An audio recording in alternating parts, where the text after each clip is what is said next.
Hi guys, this is Jerry, and today I will discuss the alternatives to corset boning or boning in general.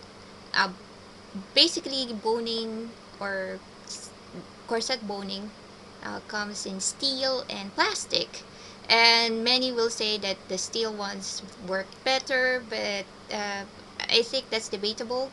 But as to who uses it, so this is an idea that I would like to share with you about them, because when it comes to steel boning, it's recommendable if you have garments or pieces of clothing made out with steel boning, that you just have them dry clean instead of you washing them on the wash. And advantages of uh, plastic boning is that if depending on what material you use on it, you can have it machine washable.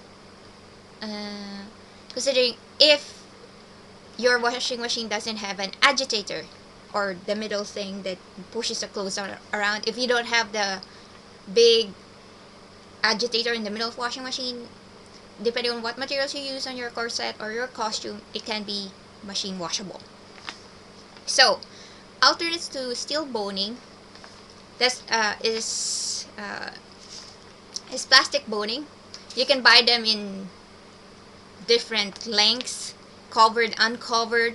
I'm lucky enough to buy them by the yard, or was able to buy them by the yard, so I got a lot. And something that works as well is zip ties. I'm not talking about this little flimsy thing if you want more structure to your corset, because this actually doesn't add that much structure to what you're gonna wear. It's too flimsy. I'm talking about the 25-incher, 36-incher ones, the really long ones like this ones. See that? Those are big. So 36-inch, they're rather long. And to compare them to the regular zip ties, you see that? This is the regular zip tie, and this is the 36-incher ones. The ones I bought is 36 inches. Considering that I will just cut them into pieces anyway, I opt to buy the longer ones.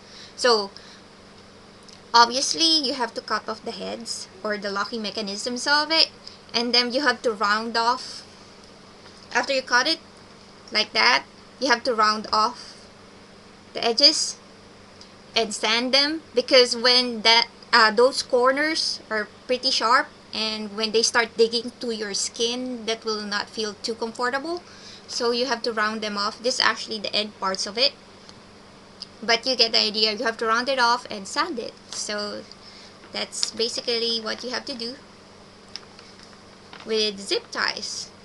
So I'm using the thicker ones, the bigger, thicker ones, since I need more structures on my clothing. The thinner ones, depending on what you want to use them for, maybe you can use it, but it won't allow you that much structure on your clothing because it's too flimsy. So I do recommend the bigger, longer ones. You just cut them into the size you need.